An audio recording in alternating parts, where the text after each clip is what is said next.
Hello and welcome back to BannerKings, and we're just about to try and take Poros from the Southern Empire. However, I do have to wait a little bit just for some reinforcements, and then we can actually start the siege. Okay, here we go. Let's do this. These guys are they're gonna take a little bit longer, but they're gonna get there in the end. All right, so let's just build the siege camp straight up. Gonna go for the trebuchet. Bear in mind that I have, yeah, as you can see right there, Bear Tilled clan tier has now increased yet again. We're now clan tier 5, and the reason why we are now clan tier 5 is because I have enhanced the progression. Like I told you before, I always like to be as transparent as possible when I do that kind of thing, because here's the thing, otherwise what's gonna happen? I'm going to have to grind battles, and it's going to be extremely annoying in general.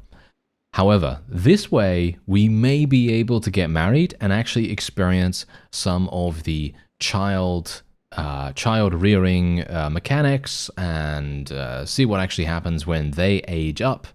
And I actually cannot wait for that. I think that's going to be super, super fun. So there's the reasoning behind that. But otherwise, let's see if we can actually do this. Bear in mind, Cestadime Castle actually did get taken by Regea. Somehow, I actually don't know how that even happened, but it did.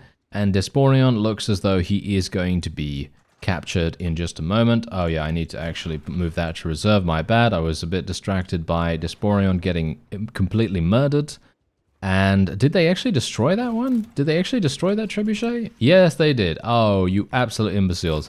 That's extremely annoying, isn't it? Ah, yeah, that's really, really bad. Okay, well, we have this guy. He is not actually wanting to join my army. He left, as you can see right there, and he's gathering an army. That's actually so clever. Is that a BannerKings thing, or is that an RBM thing? Because this guy literally saw that we need another army on the field, and he decided that because he has enough influence to be able to do that, he was like, yeah, I'm out of here. I'm out of here. I'm gonna do it myself, you know, because obviously Desporion, he was eliminated. And so obviously we're gonna need, you know, an additional force, an additional mobilized force, you know, in the world, as it were. And so he decided to take that initiative and go ahead and do it. And I think that's actually kind of amazing, because if he hadn't, well, what is gonna happen then? If he hadn't, we're going to be the only army on the map, and the enemy is going to only have one opponent to target. And that's a problem. At least in my opinion. I think that's a problem. So we're gonna maybe have a bit of an advantage as a result of this. Maybe this is gonna be pretty decent, you know, maybe that's cool. Otherwise, apart from that, we do have an exceptional amount of troops available in Poros's garrison. That's actually the kind of, that is the primary reason why I asked so many really high-level troops and high-level vassals, indeed, to come over here and actually help me. I had an army strength of over 2,000, and now we have an army strength of 1,500. So I can only hope that that is not going to make too much of a difference. But yeah, one thing we do have to very much realize though as well is that I did just start building some things, most notably the fairgrounds in our town at Kuyaz. There isn't really much more for me to do there, with the exception of just going back every in-game month or so.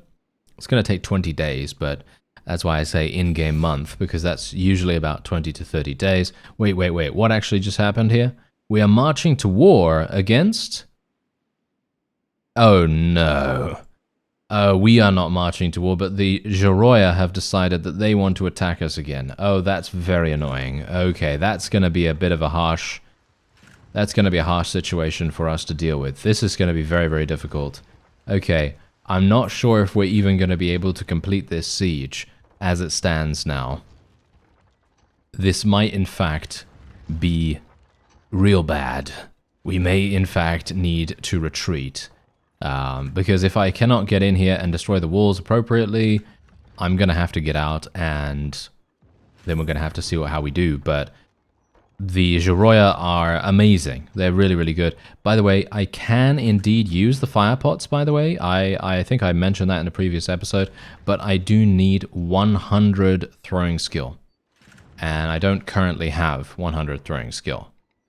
I could technically give myself 100 throwing skill, but I don't know whether I really want to do that, because that is generally...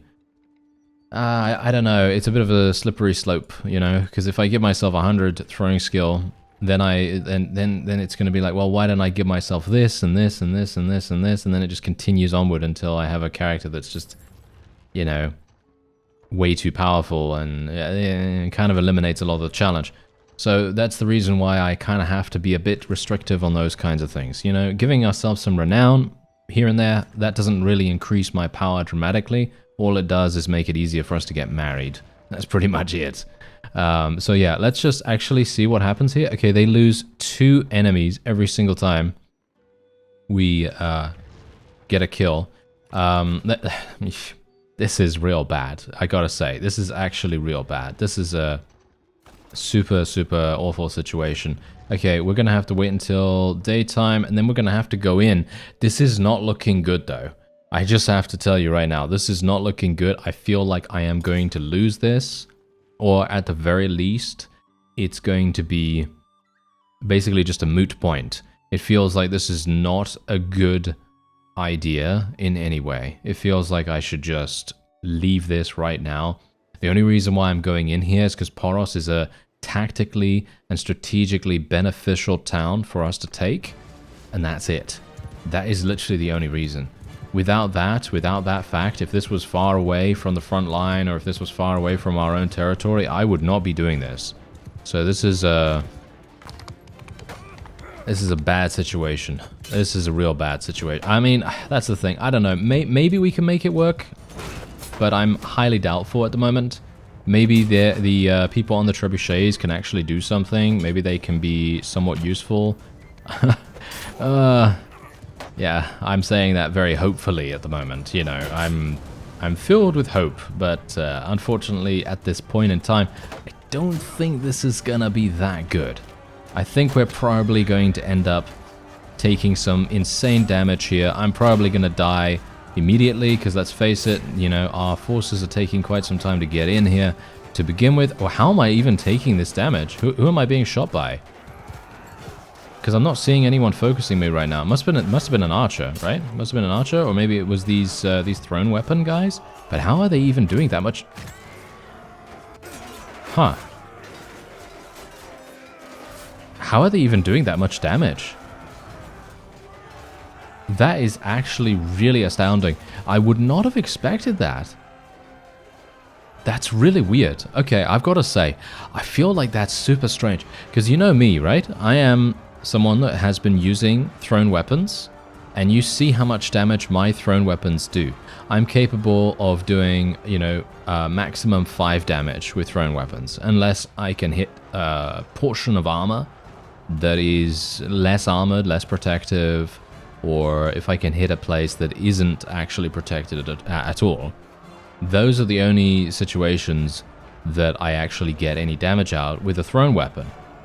But you can see down on the bottom right of the screen. If you can't see the bottom right of the screen, then I'll just tell you. I was hit on the chest for 64 damage. My chest piece is not red. It is not damaged in the least. And somehow they did 64 damage with the thrown weapon.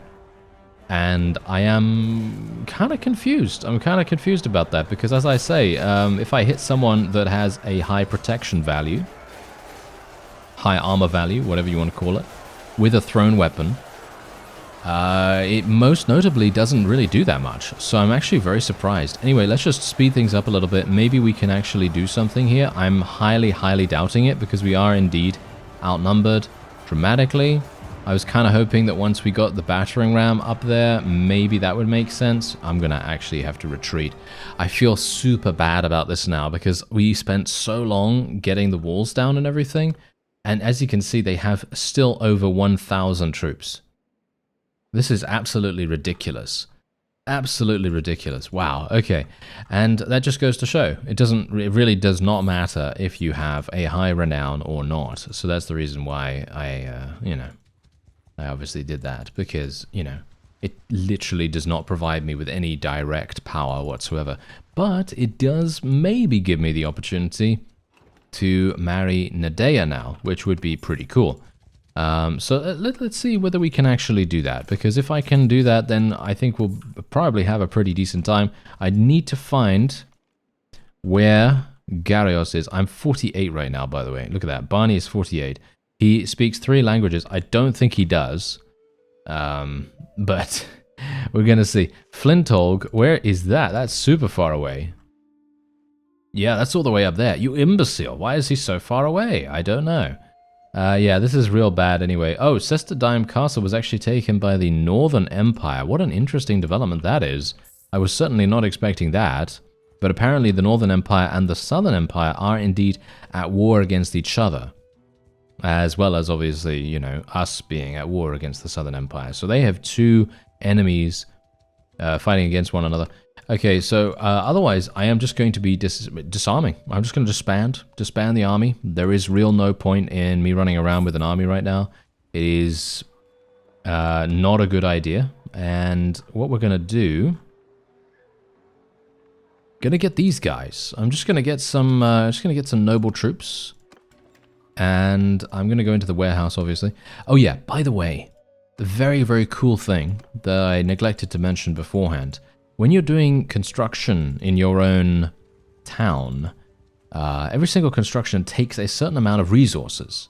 So that means things like wood and, well, maybe clay, maybe some other, building, quote-unquote building materials, are going to be pretty important for, town management and town improvements and things like that. I will be going back to Kuyaz later in the episode, so don't worry about that, because I'm going to actually show you, what's going on. But I'm telling you this right now because I actually had to technically donate. I didn't have to, but I felt like it was kind of important. And what I did was I basically just gave the town about 400 lots of wood. But the problem is I had to do that through the marketplace. And I'm pretty sure that if I were to, shall we say, if I were to sell, wood to the marketplace, a caravan is going to come along very, very quickly and buy that stuff up and then move it somewhere else. Hopefully not, but I wouldn't be surprised. I wouldn't be surprised. Anyway, let's go for Barney here, and let's go for Nadea. As you can see, it is acceptable! Yes! There we go! We actually made it! Can you believe it? Okay, I certainly cannot. That is amazing. That is so good. Okay, so... we could go for an alliance. Can we go for an alliance? No, we can't do this. What about feast celebration? Arrange a feast to celebrate the marriage. A selection of families within the realm will be invited, and as a host, you ought to provide them a quality celebration. Doing so will allow you to improve your standing with them as well as bring your family renown. I don't really want to do this because it is going to require me to gather resources. And in that way, I think that's going to be kind of annoying. If I click... okay, wait. I think she says yes no matter what. This is mainly dictated by the difference of value between the spouses, but also influenced by their relationship with each other. I mean, she loves us. Oh no, she doesn't. Wow, no, she doesn't hate us, but she kind of feels a bit indifferent. I thought that she actually liked us a lot more than this because we are on good relations with her clan in general. Okay, let's try it. This is my proposal. I am happy to accept this proposal. Will you confirm this? Know that we will not take lightly if you do it, and yet go back on your word. Wait a minute. What about if I... I'm worried about the arranged marriage now, because if she doesn't accept, then we're in trouble. So I'm gonna go for the arranged marriage this time. Yes. There we go. We did it. Straight up. Just literally straight up right there. On the 2nd day of spring, 1092, Barney married her full title, Nadea. There we go. Wow, he's short, isn't he? Wow, look at that. Well, she's tall, either way. It is decided then, let it be known that Barney and Nadea are now united in blood. I hope that we can keep finding a common cause in the future and thrive together. Alright, so I have no idea where Nadea is, but I am very pleased to say that we are now married. And now all I need to do is get her into our party as soon as possible. Where is she? There we go. Okay. How do I actually do that? Oh yeah, I need to go to my clan screen. That's the best way to do it. Okay, so she's regrouping right now, so she's not actually even on the map yet, but she will be. Wow, can you believe it? It has been a long time coming, hasn't it? We have literally been trying to get her to marry us for the good part of the whole series, basically. We started trying to get married, I think, in like, what, episode 9? Or episode 8 or something like that? I don't know. It was a while ago. So this is very cool. What I do need to do, though, is I need to actually start recruiting some more people.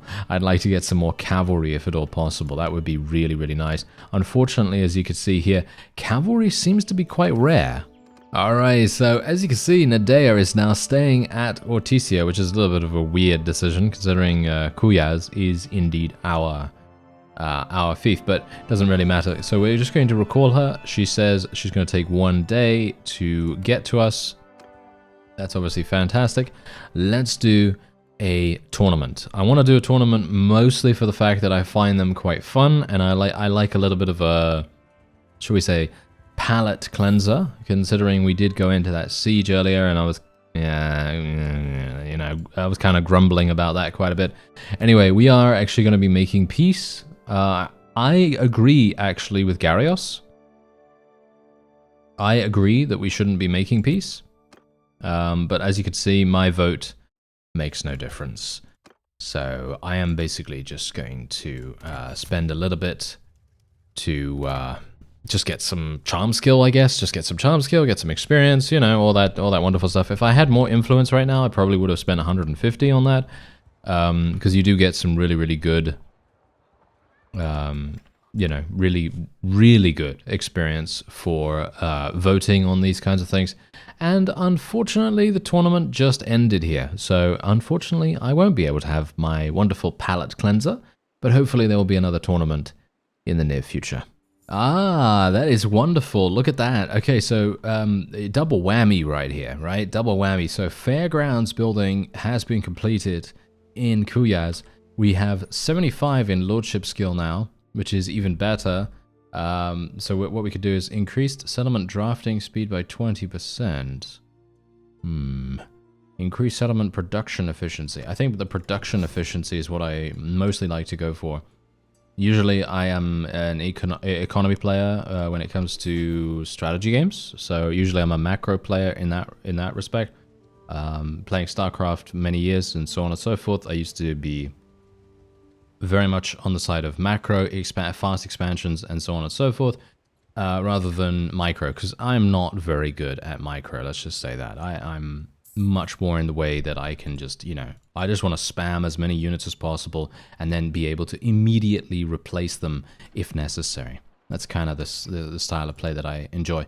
Anyway, as you can see right here, Nadea is now with us, which is obviously wonderful. That means that as we're traveling around, we do have the ability to potentially get pregnant, and hopefully that's going to be really good for us, or at least I hope so. And we're otherwise going to do this tournament. We are up against 8 lords, if you could believe it. 8 lords. This is kind of oh, Nadea is in here, or is this not? No, wait. Nadea is actually in here, but there are 2 Nadeas. That's hilarious. Okay. There are 2 Nadeas. They're giving me a bow. Weird. Not a big fan of the... Yeah, I've got to say, I am really not enjoying the bow in... not BannerKings, in RBM. I think the bows are really hard to use, but maybe that's just me because I don't have any bow skill. That might indeed be the case. But, yeah, wow, this stabbing is not very good, actually. Speaking of stabbing, actually, I feel really sad that we haven't been able to use our wonderful our wonderful dagger that we bought, you know? It's such a cool looking dagger, and I feel really sad that we haven't been able to... Whoa, that was a nice hit right there. We haven't been able to use it ever since that one time where I went on that little spree in that siege, you know? That was really, really good. I actually did a lot of damage with it at that point. But unfortunately, it is such a rare occurrence nowadays because sieges are difficult, you know? Sieges are difficult. They do tend to be very punishing as well. And sometimes it's a good idea to just, you know, cut your losses and run away. But I don't really like doing that in the grand scheme of things, because if you do that, you're then going to miss out on some super, super fun, you know? And obviously, in the case of the previous siege that we were at, it was very much a case of, well, I can't really do much, you know? I have to stay on my mount to do anything in that first initial, you know, starter area. He's almost dead. There we go. Nice. We got him off rhythm there. That is wonderful. Okay, now here we go. Jacorio the tracker. Okay, let's actually see what we can do here. I'm actually surprised that he made it to the final... Yeah, this is exactly what I'm talking about. What's going on with this guy? I'm surprised that he made it to the final round. There is no way that he would make it to the final round over all of these other people.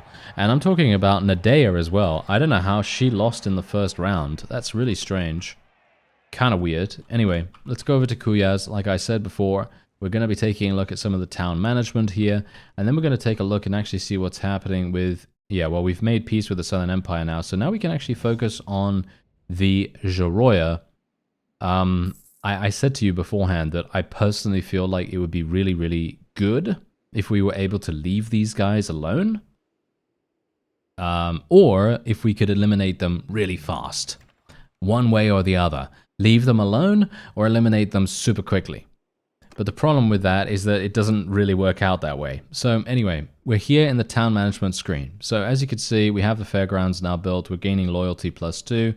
Obviously, this is not really going to stay that way because I'm currently having festivals and games active. So as soon as I turn this off, we are not going to be gaining anything, as you can see right there, because we are actually gaining 2.64. I really don't like the fact that Bannerlord has this thing where it gives decimal points. I think decimal points is not that fun, especially considering the actual readout over here doesn't provide you with the actual accurate information until you mouse over. I know that's a bit of a nitpick thing to say, but I find that kind of annoying because I just want to be able to select irrigation and then just see immediately, oh, I'm losing 0. You know, I'm losing 0.36. I don't want to have to mouse over this, you know what I mean? It's just, I don't know, it just requires me to do that extra step, which is kind of weird. Anyway, let's have a look here. What is actually going on with the courthouse? This is a new building. I've never seen this before. The courthouse is where townsfolk legally settle their disputes. Conflicts such as property disputes or insults are dealt with by the local administration. This increases stability. Okay, so the question is, where is the stability stat?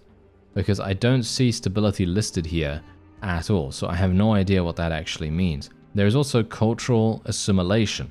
Focus efforts on assimilating the local populace to your culture, and this increases your cultural presence.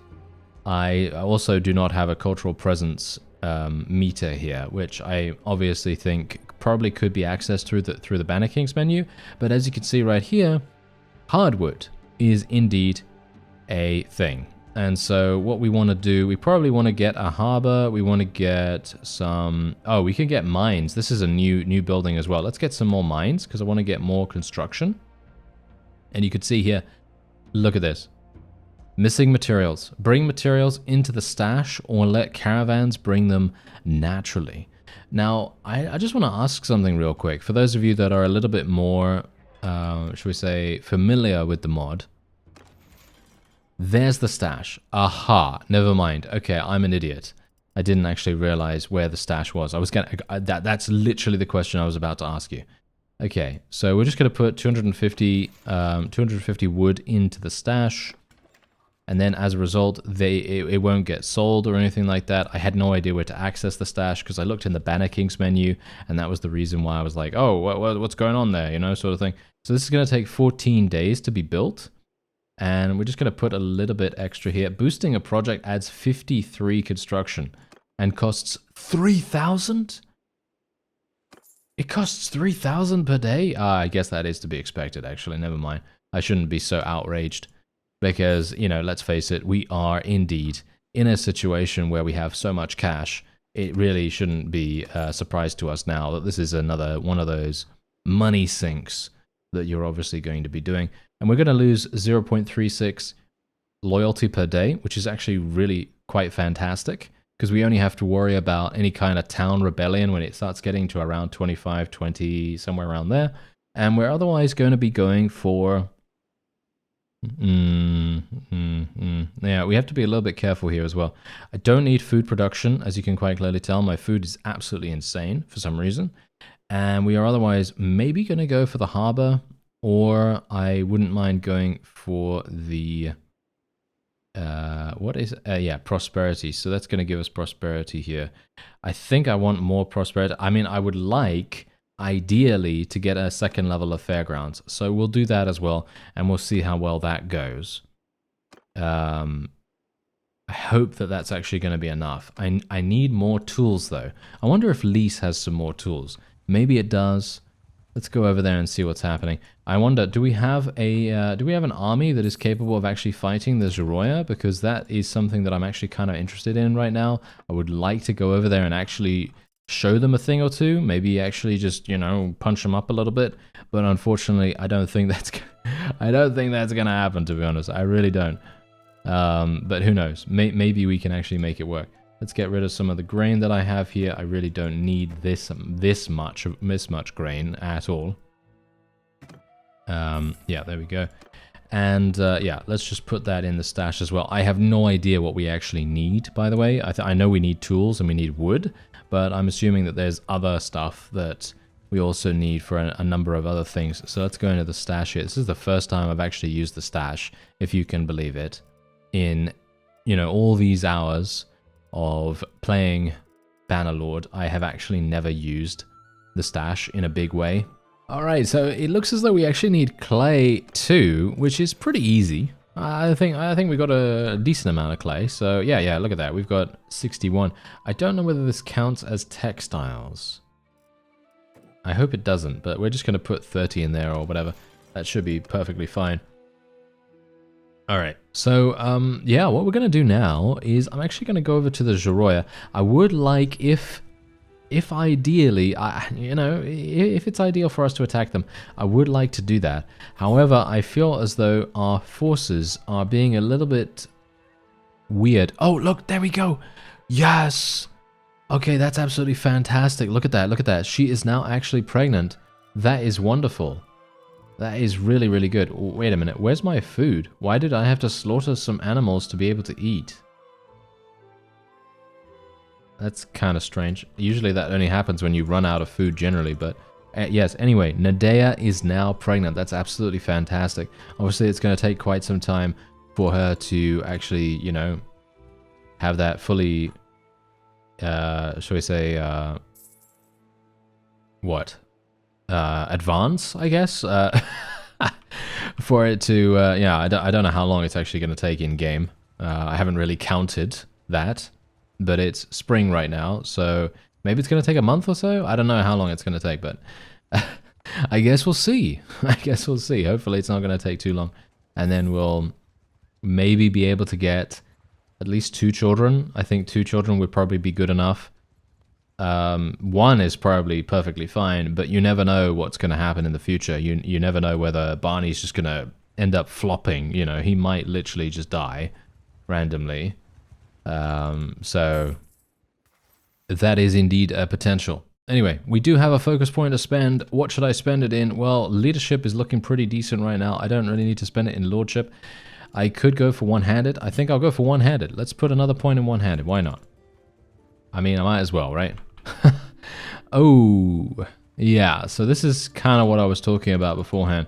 This is the reason why this is very, very difficult for us. Is this guy actually... Is this guy actually faster than me? This guy is scary fast for a large army like this. Is he following me? He is for sure following me. Yes, absolutely he is. He is following me. Okay, so we're going to have to very quickly get out of here. Yeah. These guys, as you could see there, because we have culturally assimilated to a different culture, we lost our culture bonus, if you can believe it. In other words, I am no longer Joroya, technically. If you take a look at Barney here, you can see that he is technically Kauradoi culture right now, and he is no longer Joroya. If he was Joroya still, I would have a 0.2 advantage on water surfaces, which would actually make a huge difference to us. Now, one thing I could potentially do is I could distract these guys heavily until one of our armies gets into position, but I don't think they're actually doing anything right now, and that's the reason why I was saying, oh, I'm a little bit worried about this, because as you no doubt saw, when we saw where Garrios was, he was running in between Lagater and I think these castles here, and it seemed as though he was accompanied by a bunch of vassals at the same time, which is probably not very good. Anyway, that's going to be it for this episode. I thank you very much for watching, and I'll see you next time.